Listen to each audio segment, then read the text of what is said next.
Selamat malam. Pada malam hari ini saya akan memberikan review materi untuk materi metode harga pokok produk bersama dan produk samping. Adapun tujuan dari pembelajaran kita yaitu adalah untuk mengetahui metode harga pokok produk bersama yang digunakan untuk menghitung harga pokok produk perusahaan yang menghasilkan beberapa jenis produk. Ya, itu yang pertama. Dan yang kedua yaitu adalah mengetahui pencatatan harga pokok produk-produk bersama dan produk sampingan. Nah, seperti yang kita ketahui pada zaman sekarang ini, ya, perusahaan itu telah berkembang dengan pesat. Setiap waktu melakukan inovasi-inovasi dengan memunculkan produk-produk baru. Nah, perusahaan-perusahaan selalu berusaha menciptakan produk yang dihasilkan oleh konsumen. Produk yang dihasilkan oleh konsumen ini mereka dapatkan melalui survei pasar yang dilakukan oleh setiap perusahaan ataupun setiap manufaktur, ya, setiap pabrik. Sehingga tidak mengherankan jika perusahaan membuat lebih dari satu produk atau membuat aneka produk yang beragam. Seiring dengan beragamnya produk yang dihasilkan oleh perusahaan, maka hal itu ternyata dapat menimbulkan masalah yang baru, yaitu apa? Yaitu dalam perhitungan akuntansinya. Masalah perhitungan harga pokok bersama dan produk sampingan itu penting untuk dipelajari perusahaan. Dalam akuntansi, biaya produk bersama dan produk sampingan merupakan produk yang dihasilkan dari serangkaian proses produksi dari awal sampai menjadi produk jadi ataupun barang jadi, ya. Nah, sekarang kita lihat di sini metode dari harga pokok produk bersama seperti yang sudah ditampilkan di layar. Kita masuk dari definisi pertama sekali.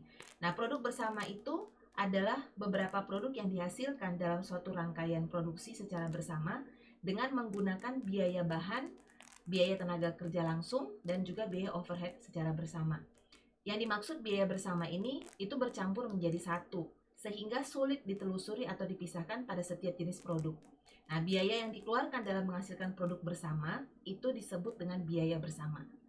Contoh produk bersama itu antara lain, contoh ya, pabrik penyulingan minyak mentah atau crude oil itu menghasilkan minyak siap dikonsumsi berupa minyak gasolin, kerosin, solar ataupun minyak diesel, bahan bakar atau minyak tanah dan juga yang lain.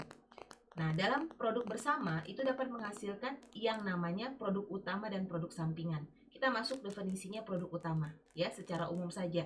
Jadi produk utama itu yaitu produk yang dihasilkan bersama-sama dengan jenis produk lainnya dalam satu produksi secara bersama-sama. Namun, untuk produk utama mempunyai kuantitas ataupun nilai yang lebih besar dari produk lainnya. Jadi produk lainnya itu produk sampingan, ya. Sementara untuk produk sampingan, yaitu adalah produk yang dihasilkan juga bersama-sama dengan jenis produk lainnya dalam satu produksi secara bersama. Namun produk sampingan ini mempunyai nilai ataupun kuantitasnya lebih rendah dari produk lain. Jadi produk sampingan itu nilainya lebih rendah daripada produk utama. Jadi produk lain di sini itu adalah produk utama. Nah, contoh daripada produk sampingan itu kita misalkan pada pabrik penggergajian kayu, kayu lapis dan papan kayu merupakan produk utama. Contohnya misalnya ya. Sedangkan serbuk gergaji dan kayu bakar itu merupakan produk sampingan. Apabila dalam satu perusahaan menghasilkan dua atau lebih jenis produk dengan harga jual relatif sama, maka kedua macam produk yang dihasilkan itu disebut sebagai produk bersama. Tetapi jika salah satu produknya ditetapkan dengan harga yang lebih mahal dari produk yang lain, dari produk lainnya yang dihasilkan bersamaan, maka produk yang lebih mahal itu yang menjadi produk utama. Dan produk yang lebih murah itu disebut dengan produk sampingan. Perbedaan produk utama dengan produk bersama didasarkan kriteria antara lain. Bedanya ya antara produk utama dengan produk bersama yaitu pertama, produk utama ada tujuan utama perusahaan melakukan kegiatan produksi. Jadi produk utama itu adalah tujuan utama. Goal dari perusahaan itu berproduksi adalah untuk menghasilkan produk utama. Poin kedua, harga jual produk utama seharusnya lebih tinggi dari produk sampingan. Harga jualnya atau price-nya harusnya lebih tinggi dari harga jual produk sampingan. Poin ketiga, proses produksi perusahaan akan dan harus menghasilkan semua jenis produk. Poin keempat, perusahaan hampir tidak mampu berbuat sesuatu yang berkaitan dengan jumlah relatif berbagai macam produk yang dihasilkan melalui proses produksi. Ya. Nah, sekarang kita bicara tentang harga pokok produk bersama. Jadi produk bersama yang dihasilkan perusahaan itu seringkali mengalami kesulitan. Kesulitan apa? Kesulitan dalam menghitung biaya pemasaran dan harga jualnya. Jadi antara lain itu ya, kesulitan dalam menghitung harga jual, biaya pemasarannya, karena pihak perusahaan juga ingin mengetahui kontribusi dari masing-masing produk pada perusahaan, ya. Oleh karena itu perlu perhitungan pembebanan biaya. Jadi kalau ingin mengetahui kontribusi dari masing-masing produk, maka perusahaan itu juga ingin mengetahui detail masing-masing produk itu kontribusinya berapa persen ya pada biaya produksi. Selain itu, karena perhitungan biaya bersama pada masing-masing produk sulit, maka perlulah dilakukan namanya alokasi biaya. Adapun manfaat menghitung alokasi biaya dalam produk bersama antara lain yaitu adalah satu, mempermudah perhitungan harga pokok dan mempermudah penentuan nilai persediaan untuk tujuan pelaporan keuangan. Yang kedua, untuk tujuan asuransi dengan alokasi biaya dapat menilai persediaan yang harus diasuransikan. Poin ketiga, dapat menilai persediaan jika terjadi kerusakan barang. Yang poin keempat, biaya bahan yang rusak, sisa maupun cacat. Poin kelima, dapat menentukan biaya departemen atau divisi untuk tujuan pengukuran kinerja karyawan eksekutif. Yang keenam, dapat mengatur tarif yang digunakan untuk menentukan harga pokok produk baru yang diproduksi. Poin ketujuh, mengetahui besarnya kontribusi masing-masing produk bersama terhadap total pendapatan perusahaan. Dan poin kedelapan, mengetahui seluruh biaya produksi yang dibebankan ke masing-masing produk bersama. Nah, jadi dalam memproduksi produk bersama diperlukan biaya produk bersama. Biaya tersebut dialokasikan ke setiap produk bersama menggunakan beberapa metode, antara lain yaitu adalah metode nilai pasar ataupun metode nilai jual. Untuk menentukan metode nilai pasar ini ada dua, yaitu metode nilai pasar atau nilai jual saat split of point dan metode nilai pasar atau nilai jual hipotesis. Jadi ini satu ya. Jadi yang pertama itu metode nilai pasar. Lalu yang kedua itu ada namanya metode rata-rata biaya persatuan. Yang ketiga, metode rata-rata tertimbang seperti yang ada dalam pengantar akuntansi 2, ya. Dan yang keempat, metode unit kuantitatif ataupun satuan fisik, ya. Nah, jadi ini poin-poin penting yang mungkin baru kita pahami ya sekilas pada perhitungan metode nilai pasar. Nah, kalau metode nilai pasar saat split of point itu maksudnya apa? Metode ini digunakan ketika produk bersama telah selesai diproduksi dan produk yang telah diproduksi tersebut dapat diidentifikasi. Jadi split off itu artinya produk bersamanya itu dapat dipisahkan, ya, dapat di split off. Maka biaya bersama dapat dialokasikan kepada masing-masing produk sesuai dengan perbandingan nilai jualnya, ya, perbandingan nilai jualnya terhadap nilai jual keseluruhan. Sebagai contoh nih, misalnya ya. Ini PT KHTEX Bandung memproduksi 3 macam produk, yaitu alfa, beta, dan gamma. Biaya bersama yang dikeluarkan selama satu periode besarnya 20 juta rupiah. Nah, jumlah produksi dan harga jual masing-masing produk seperti pada tabel berikut ini. Yang pertama itu produk alfa yang dihasilkan sebanyak 5.000 unit. Harga jual per unit Rp1.000. Produk beta jumlah unitnya 10.000 gitu ya. Harga jual per unitnya Rp1.500. Produk gamma harga jual per unitnya jumlah unitnya 7.000 unit. Harga jual per unit Rp1.300. Nah, pertanyaannya di sini kita disuruh untuk menentukan harga pokok produksi masing-masing produk per unit. Berarti ini kan kita lihat nih, sudah ada ketentuan harga jual masing-masing per unit. Alfa Rp1.000, beta Rp1.500, kemudian gamma Rp1.300 dengan jumlah unit. Berarti ini kan Q. Kalau ini ada Q, lalu di sini ada P, maka kita bisa menghitung total revenue, ya. Logikanya seperti itu. Nah, biaya bersama yang dikeluarkan untuk menghasilkan ketiga produk ini yaitu senilai 20 juta rupiah. Ya, 3 produk. Kita hitung sama-sama di sini. Misalkan ya. Nah, kalau kita lihat dari contoh soal ini, ya, hapus dulu di sini. Dari soal yang pertama, ya, ini diketahui ini ada 3 produk, ya, 3 produk, yaitu produk alfa, lalu beta, dan gamma. Dimana ini Q, kuantitasnya yaitu adalah ini sebanyak 5.000 unit, gitu ya. Lalu ini ada 10.000 unit, dan di sini ada 7.000 unit. Lalu di sini P, harga jual per unitnya ya. Ini ada Rp1.000, kemudian ini Rp1.500 per unit, ini Rp1.300 per unit. Ya. Biaya bersama ataupun join cost-nya yaitu adalah sebesar Rp20 juta untuk menghasilkan ketiga produk ini, alfa, beta, dan gamma. Nah, yang ditanya, hitunglah harga pokok, gitu kan? Hitunglah harga pokok produksi dari masing-masing produk. Nah, ini kita lihat sama-sama. Saya misalkan ke ataskan di sini. Kalau kita lihat, kita buatkan ke dalam tabel yang gampang ya. Nah, di sini ini produknya, kan gitu ya. Produknya produk alfa. Ini alfa misalnya. Lalu ini tabel 1 misalnya. Ini unit kan. Unit atau key. Ini 5.000 unit. Lalu ini kan yang kedua itu harga jual. Atau harga jualnya 1.000. Ini adalah tabel yang ketiga, total revenue, yaitu 1 kali 2, gitu. Nah, ini sama dengan 5 juta. Dari mana? 5.000 unit kali Rp1.000. Nah, untuk produk beta juga sama nih, 10.000 unit. Kemudian saat ini harganya 1.500, kita boleh kalikan di sini. 1.500 kali 10.000 yaitu sama dengan 15 juta rupiah. Oke. Nah, ini 15 juta rupiah.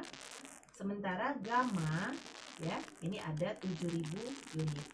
7.000 unit dengan harga per unitnya 1.300. Sekarang kita kalikan 1.300 kali 7.000. Ini menjadi 9.100.000. Maka ini kan total penjualan. Tambahkan, kita jumlahkan maksudnya. Oke, maka totalnya yaitu adalah 10.000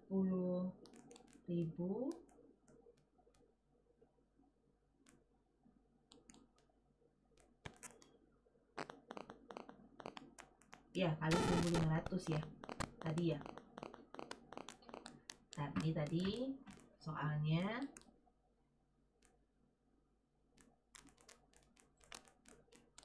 ya 10.000 kali 1.500, 7.000 kali 1.300. Ini ya. Oke, nggak apa-apa. Sekarang kita lanjut di sini. Nah, maka itu jumlahnya yaitu adalah Rp29.100.000. Oke.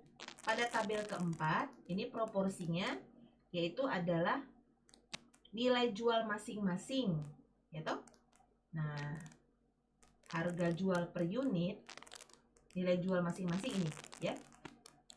Nilai jual masing-masing,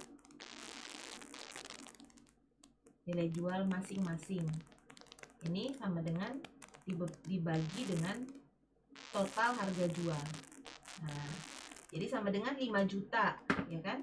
5 juta dibagi 29.100.000. Ini adalah 17,18%. Ya.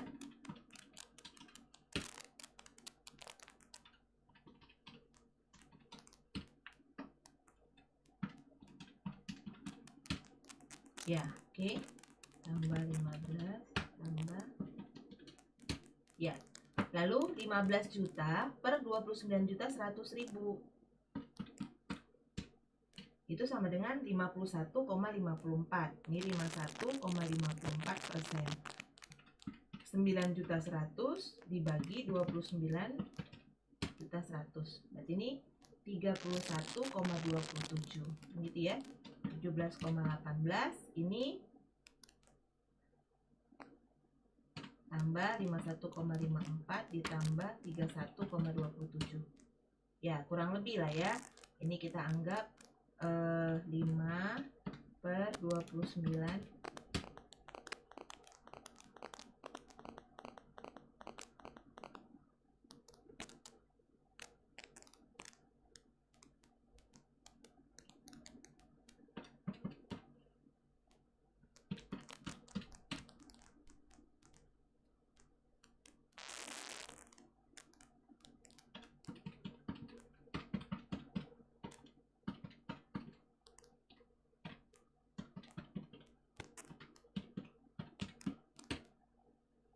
Ini udah 100%. Nah ya, maka sekarang biayanya, alokasi biaya berarti sama dengan 17,18 ini menjadi berapa? Ya, ini menjadi 20 juta, kan gitu. 17,18% kali 20 juta. 0,1718 kali 20 juta rupiah. Berarti ini adalah 3.436.000 rupiah. Oke, 51,55% kali 20 juta rupiah sama dengan 10.310.000 rupiah. Lalu 0,3127 dikali 20 juta rupiah. Ini sama dengan 6.254.000 rupiah. Ya kan? Nah, ini totalnya tiga-tiganya itu harusnya 20 juta rupiah. Itu ya, teman-teman ya. Nah, sekarang Ibu pindahkan ke sini. Ini kan berarti alokasi ini tabel kelima. Sekarang saya masuk. Berarti tabel keenamnya harga pokok produksi per unit ini sama dengan 5 dibagi dengan unit nih, dibagi dengan 1, kan gitu.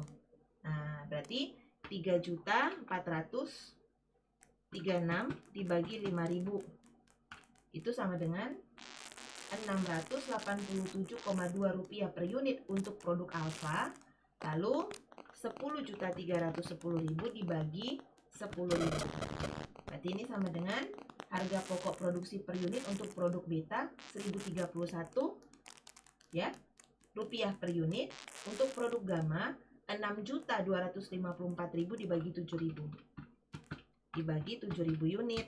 Ini sama dengan 893,4 unit ya. Jadi harga pokok produksi per unitnya ini jawabannya ada pada kolom yang ke-6. Itu dia. Jika kita menggunakan metode harga jual split off. Oke. Nah, sekarang seandainya saya lanjut ya. Nah, seandainya sekarang kita misalnya ingin menggunakan metode nilai jual hipotesis ya, masih sama nih soalnya. Ini saya lihatkan ke sini. Harga jualnya per unit ya. Harga jualnya per unit ini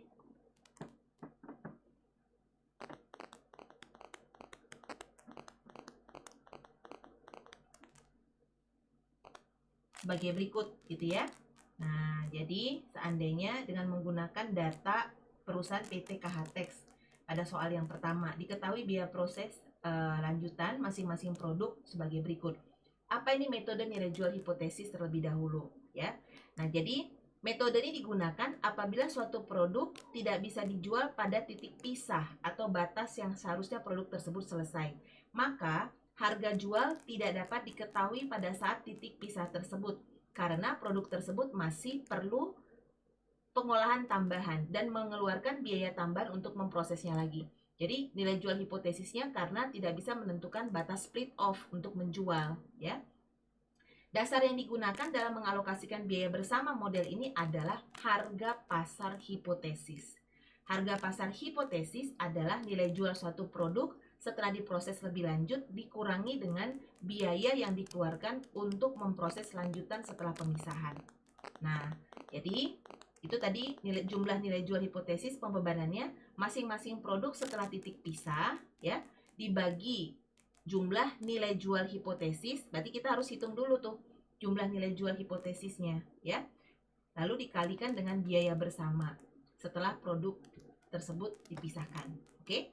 Nah, jadi dari data di sini kita lihat ada produk alfa tadi unit produksinya 5.000 unit gitu ya. Produk beta 10.000 unit dan produk gamma 7.000 unit. Harga jual per unitnya yaitu adalah Rp1.000 ya. Nah, di sini untuk produk beta harga jualnya kita anggap berubah dulu ya. Jadi Rp800 per kilogram ya. Nah, jadi unitnya di sini saya tambahkan yaitu menjadi per kilogram. Oke. Nah, untuk produk alfa harga jual per unitnya Rp1.000 per kilogram. Produk betanya Rp800 per kilogram, produk gamanya Rp1.300 per kilogram. Dan ada biaya proses lanjutan untuk per kilogramnya atau per unitnya. Untuk produk alfa biaya prosesnya itu Rp400. Untuk produk beta itu Rp300 dan produk gamma Rp500. Nah, jadi hitunglah harga pokok produksi masing-masing produk ya. Nah, mari kita hitung sama-sama seperti tadi. Ini tadi ya, sudah dijumlahkan. Nah, kita buat dulu untuk datanya soal kedua, yaitu adalah metode nilai jual hipotesis ya. Metode nilai jual hipotesis. Oke. Nah, dari sini kita bisa lihat ya. Dari soal yang tadi kita lihat di sini bahwa ini ada produk bersama. Kita tulis aja di sini ada produk bersama. Lalu kolom berikutnya di situ ada harga jual. Ini harga jual per kilogram. Ini 1 ya. Lalu ada biaya tambahan. Ya, ada biaya tambahan di sini sebagai kolom kedua. Nah, ini dulu. Nanti kita lanjutkan. Produk bersamanya itu tadi alfa, kemudian beta dan gamma ya. Nah, di sini tadi harganya Rp1.000. Lalu di sini ikutin dari data soal ya, 800, ini 1.300 untuk soal nomor 2. Nah, biaya tambahannya tadi ada Rp400. Lalu di sini biaya tambahannya Rp300 dan ini Rp500. Bentar, kita cek dulu. Biaya tambahan 400, 300, 500. Ya, oke ya. Nah, lalu masuklah di sini nilai jual hipotesis pada kolom yang kedua, yaitu nilai jual hipotesisnya yaitu adalah yang ketiga 1 kurang 2. Berarti itu sama dengan 600 dari 1000 dikurang 400 ya. Ini juga 500, 800 kurang 300. 1300 kurang 500 ini 800. Maka nilai jual hipotesis itu adalah sebagai berikut. Rp600 untuk produk alfa, Rp500 untuk produk beta dan Rp800 untuk produk gamma ya. Nah, sekarang masuk di kolom keempat. Nah, di sini jumlah produknya, ini jumlah produk kita buat ini kolom keempat. Jumlah produk untuk alfa berapa? Ini 5.000 unit lah ya. Kemudian ini 10.000 unit. Lalu ini 7.000 unit. Lalu setelah kita hitung pada kolom keempat, kita hitung sekarang nilai jual, harga jual lah ya. Nah, atau total revenue. Ini untuk yang poin kelima atau tabel kelima. Berarti ini sama dengan 600 kali 5.000. Ini adalah Rp3.000.000. Lalu 10.000 kali 500 sama dengan Rp5.000.000. Oke.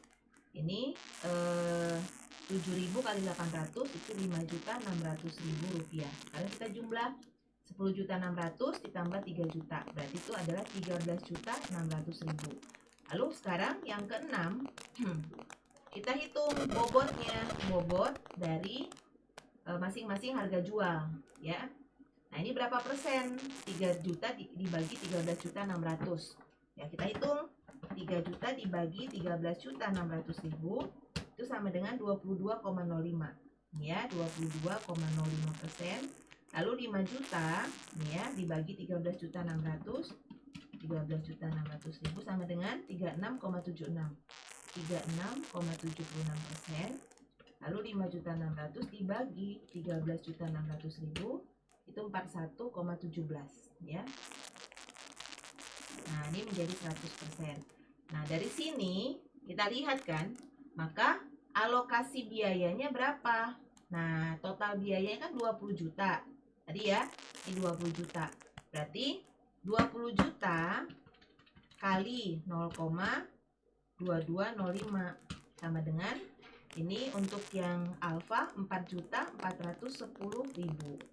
Nah, untuk yang beta yaitu 36,76, 0,3676 kali 20 juta rupiah berarti sama dengan 7.352.000 rupiah. Nah, oke. Lalu untuk yang gamma itu 41,17%, berarti 0,41, 17 dikali 20 juta rupiah. Nah, ini menjadi 8.234.000 rupiah. Nah, jadi sekarang ini yang ketujuh, maka harga pokok per unitnya yaitu 4.410.000 dibagi 5.000 unit. Nah, ini kan dibagi 5.000 unit. Maka harga per unitnya adalah Rp882. Ya, Rp882 per unit. Lalu ini 7352 nih ya.